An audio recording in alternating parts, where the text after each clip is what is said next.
हाय, मैं doctor Sumit Mukherjee, professional homeopath from Kolkata.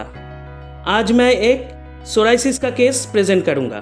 Skin का जितना भी बीमारी होता है उनमें से सोराइसिस सबसे डिफिकल्ट बीमारी है। सोराइसिस का पेशेंट और डॉक्टर केवल ये दोनों को ही पता होता है कि कितना डिफिकल्ट है ये स्किन डिजीज़। ऐसे बहुत सारे पेशेंट हैं जिसे 10, 15 या 20 साल से ज़्यादा समय से सोराइसिस है। कितने सारे एलोपैथिक, होम्योपैथिक, आयुर्वेदिक ट्रीटमेंट लिए हैं लेकिन बीमारी ठीक नहीं हो रहा है। Actually psoriasis is an auto immune disease. हमारा शरीर का जो डिफेंस मैकेनिज्म है कभी कभी वो ओवर एक्टिव हो जाता है और जब स्किन का हेल्दी टिश्यू को अटैक करता है तो स्किन में सोराइसिस होता है। इस स्किन डिजीज़ में एक्चुअली क्रॉनिक इन्फ्लेमेशन होता है, इसीलिए ये बीमारी लॉन्ग लास्टिंग होता है। इसमें स्किन का कलर रेड होता है और कभी कभी वाइटिश भी हो सकता है। इसके साथ स्किन थिक हो जाता है और उनमें से पपड़ी यानी कि स्केल्स निकलता है इचिंग के टाइम। एनीवे, सोराइसिस के बारे में सबसे इम्पॉर्टेंट इन्फॉर्मेशन है कि ये इन्फेक्टिव डिजीज़ नहीं है। छूने से दूसरे किसी को भी सोराइसिस नहीं होता है, इसीलिए do not make any social distance with them. और एक वेरी इंपॉर्टेंट इन्फॉर्मेशन मैं शेयर करूंगा रिगार्डिंग स्किन ट्रीटमेंट। स्किन का जो भी बीमारी होता है उन सब में एलोपैथिक और आयुर्वेदिक सिस्टम में खाने का और लोकली लगाने का दवाई दिया जाता है। Different ointment, lotion, cream use होता है ट्रीटमेंट में, लेकिन होम्योपैथी में सिर्फ खाने का दवाई दिया जाता है स्किन डिजीज़ का ट्रीटमेंट में। Regarding skin disease doctor Hahnemann sir का स्ट्रिक्ट इंस्ट्रक्शन है कि एक्सटर्नल एप्लीकेशन नहीं करना है। होम्योपैथी में स्किन डिजीज़ पे लोकली दवाई लगाना मना है।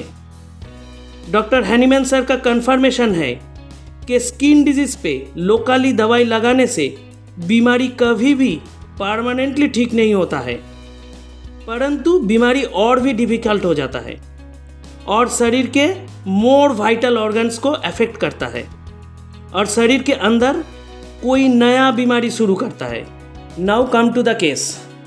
एक लेडी, उम्र 56 ईयर्स, लास्ट 1.5 साल से उसकी सोराइसिस है, दोनों हाथ पैर में और पूरा पेट में।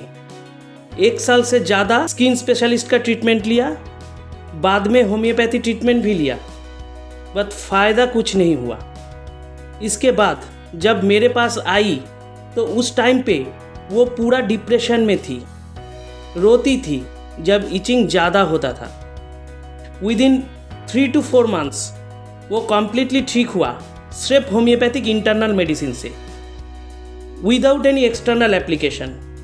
मैं पेशेंट को कोई भी लगाने का दवाई नहीं दिया, सिर्फ स्किन पे वेजलिन और कोकोनट ऑयल लगाने को बोला था। ये लगाने से स्किन का ड्राइनेस कम होता है। ওষুধটাকে যে বেড়ে গেল আমি পুরো পাগল হয়ে গেছিলাম। এই পাটা এই রকম ভাবে ফুলে আর এই পায়ের পাতাটা এই রকম ভাবে মানে পিঠটা এই রকম ভাবে পা নিচে ফেলতে পারছি না। যখন প্রথম হচ্ছিল তখন কিরকম চলছিল, কি মনে করছিলেন? প্রথম মানে ওষুধটা মন থেকে আমি তখনও মানে ইয়ে করতে পারছিলাম কি না করতে যে পারছিলেন? কি হবে, আমার পরিস্থিতি কি হবে। হুম এই এখানে বেরোচ্ছে এখানে বেরোচ্ছে। আমি আরেকটা জিনিস একটু দেখাই, হুম এটা একটু না দেখালে হবে না, আমার হুম এটা হচ্ছে আনন্দ। হুম এই যে পেটটা, হুম এই যে জিনিসটা দেখতে হুম পাচ্ছেন, হুম হুম এগুলো পুরো কালো। হুম এই পেটের এটা এই নিচের পোর্শন গুলো পুরো কুচকুচে কালো হয়ে গেছিল। হুম মানুষের মাথা ঠিক থাকে হুম সেই জায়গাটা এই যে এখন এই যে এরকম ওয়াও, হয়ে গেছে। দারুণ। দারুণ মানে আমি যে কি বলবো, 14 বার আমি প্রণাম জানাই, 14 বার, যে আমার জীবনের মুক্তি দিয়েছে এরকম একটা আমার মনে এরকম ব্যাপার। আমি দুশ্চিন্তার জ্বালায় যে কি হবে, আমার গতিটা কি হবে, বয়স তো হচ্ছে, হুম এই যদি এই অবস্থায় আমার থাকতে হয়, মানে কোথাও বেরোতে মানে আমার বাড়ি আসবে আমি তাই আসতো। শাড়ি শাড়ি ফাড়ি পরতে কিছু হবে। পরতে পারতাম না, জ্বলে পুড়ে যেত। একদম এই নেতানো দুটো পিঠে নাইটি, হুম সেই পিঠের নাইটি এই দুটো জায়গা পরে পরে সেই হুম জানো? আমি বলি যে আমার এই বয়সে, এই তো 53-54 বছর বয়স, এখন থেকে যদি আমার এই অবস্থা শরীর যদি পচে যায়, আমার কি হবে? মানুষের সমাজে তো বেরোনোর উপায় নেই আমার।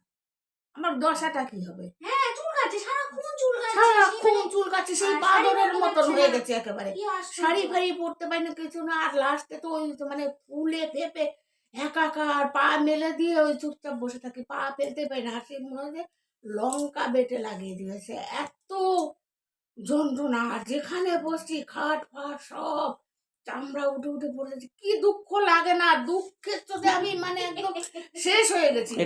এটা সোরিয়েসিস, মানে হুম। অ্যালোপ্যাথিক সায়েন্সে বলে ইনকিউরেবল, মানে ওরা একদম লিখেই দেয় হুতে, হ্যাঁ হ্যাঁ বলে মানে দিয়েছে। হুতের ইনকিউরেবল। হ্যাঁ, তো ডার্মাটোলজিস্টও বলে দিয়েছিল এগুলো আর ওই ইনকিউরেবল। এনকে দাসকে হুম। দেখিয়েছিলাম এক বছর ফার্স্ট খেলো ওষুধ। হুম। যখন এইটুকু হয়েছে, তখন হুম। আমি এনকে দাসের কাছে গেছি যে হুম। আমি এটা নিয়ে বসতে পারবো না, স্কিনের হুম ব্যাপার। হুম হুম হুম আমি এনকে দাসের কাছে চলে গেছি হুম, সঙ্গে সঙ্গে। হুম। ও তো ইচ্ছাপুরে তো হুম, থাকি, হুম, ছোট হুম, মেয়ের হুম, কাছে, কাছে কাছে ছোট হুম, জামাই সব হুম, ইটি করে দিল। ও মা, কিছুদিন ওষুধ খেয়ে উনি মলম দিয়েছে, ট্যাবলেট ফ্যাবলেট ওষুধ টষুধ যাই হোক খাচ্ছি টাচ্ছি। তারপরে বলেছে 1.5 মাস 2 মাস পরে দেখা করতে। তার মধ্যে বেড়েই যাচ্ছে, একটার পর একটা হয়ে যাচ্ছে, একটার পর একটা হয়ে যাচ্ছে। তারপর সুদীপ তো গেল, গিয়ে বলছে, তখন বলছি আমি মনের দিকে যে কি হয়ে গেছিলাম, আর এখন আমার যে মনের অবস্থা কি। যাক, এখন তাহলে ভালো লাগছে। মুক্তি পেয়েছে। বলছে কতবার প্রণাম জানাই, আরে না, প্রণাম জানাই। ভগবানের কাছে তো জানাই। সত্যি আমরা রীতিমতো সত্যি টেনশনে পড়ে গেছিলাম। রীতিমতো টেনশনে। মানে এটা তো তবু সবাই দেখাতে পাচ্ছি, ভিতরের পোর্শনটা আমি হুম, দেখাতে হুম, পারছি না, হুম, কিন্তু হুম। ভিতর নিয়ে যন্ত্রণায় জ্বলে পুড়ে শেষ হয়ে যাচ্ছে। মানসিক টেনশন প্লাস এর কষ্ট, আমি কষ্টও পেয়েছি কিন্তু। কষ্ট পেয়েছেন। ও যে 2 বার করে হুম, ওষুধ হুম, দিতে হুম, আসে, হুম। তখন কিন্তু আবার চরম হুম, বাড়াবাড়ি। হুম, হুম। উনি যে টোটো করে আসবে হুম, তোমার হুম, কাছে হুম। সেই পরিস্থিতি, হুম। যার জন্য তো আমি এসেছি। এটা তো এটা মানে স্কিনের যত রোগ আছে তার সবচেয়ে ডিফিকাল্ট রোগ। মানে সোরিয়াসিস একদম ইনকিউরেবল, মানে স্কিনের যে কোনো রোগে, মানে যত টাইপের রোগ আছে তার মধ্যে তবে সবচেয়ে হ্যাঁ, ডিফিকাল্ট। যাক। আর ওই যে লাস্টে অত বাড়াবাড়ির হুম, পরে হুম। ওই যে এই যে একটা ওষুধ ওষুধ থেকে নিয়ে যে গেল, ভরসা হয়নি, আমি ভরসা- ভাবছি কি দুটো দানা তাও আবার। তাও দুটো আবার দানা। দুটো দানা একবার। আমি মনে মনে ভাবছি মেয়েটা কি ওষুধ নিয়ে আসলো, এর উপরে কি এই হবে?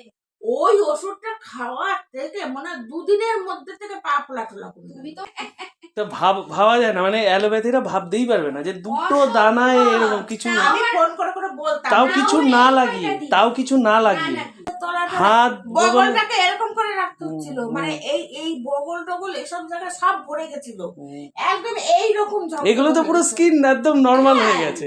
একদম এই পর্যন্ত Wow. পুরো সব ছিল। তারপরে কি তোমার পাটা বিছানার সাথে বিছানার চাদরে যে টাচ করবে সেটা টাচ করতে পারছে, তাহলে একটা মানুষ থাকে কি করে? পাটাকে এই গোড়ালির উপরে এরকম করে দিয়ে শুয়ে থাকতাম। টাচ করতে পারছে না, বলছে জ্বলে যাচ্ছে পুরো এরকম। হ্যাঁ। এটা আমি এটা আমি আনন্দের সঙ্গে দেখালাম, মানে বুঝতে যা পারছি, হয়েছিল সেটা থেকে এটা এখন মানে পুরো একদম ফ্রেশ হয়ে গেছে। ফ্রেশ হয়ে গেছে। সত্যি ডাক্তার বাবু, ভগবান, আপনি আমার কিসের থেকে যে আপনি মুক্তি দিলেন সে আপনি নিজেও জানেন না। আমি জানি, বুঝতে পারি, আমাদের খুব এটা আনন্দ হয়। এই জন্য তো আমি এটা ডকুমেন্টেড রাখবো, তো অডিও করে রাখলাম একটা প্রুফ হিসেবে, এটা ডকুমেন্টেড রাখি আমি। হ্যাঁ, ওই জন্য ডকুমেন্টেড রাখি কি রাখার দেখান। মতোই হ্যাঁ, বিষয়। বিষয়। না এরকম সব কেসগুলো করি। होम्योपैथिक ट्रीटमेंट एक इंडिविजुअलिस्टिक ट्रीटमेंट है। एक बीमारी में भी सबका अलग अलग दवाई होता है। एवरी केस के ऊपर दवाई सिलेक्ट करना पड़ता है, सिर्फ बीमारी के नाम के ऊपर नहीं। केस को जान के उस केस के लिए मेडिसिन सिलेक्ट करना एक आर्ट ऑफ प्रिस्क्राइबिंग है। ये आर्ट डिफर करता है डॉक्टर टू डॉक्टर, इसीलिए सेम केस में भी होम्योपैथी में different doctor different medicine prescribe करता है according to their understanding of homeopathy and the very particular case. Homeopathy में एक रोग का अलग अलग केस में डिफरेंट दवाई होता है और डोज भी अलग अलग होता है according to the patient's susceptibility. Interestingly इस केस में मैं जो डोजिंग किया, यूजुअली वैसा डोजिंग मैं सोराइसिस के केस में नहीं करता। So in homeopathy nothing is fixed, everything like skin dose are changeable according to the very particular case. जाने के पहले एज यूजुअल एक हेल्थ टिप, जैसा भी स्किन डिजीज हो ऑलवेज कोकोनट ऑयल यूज करना चाहिए स्किन पे। स्किन के लिए coconut oil is the best oil even for the baby. So no more today, stay connected with me. Thank you.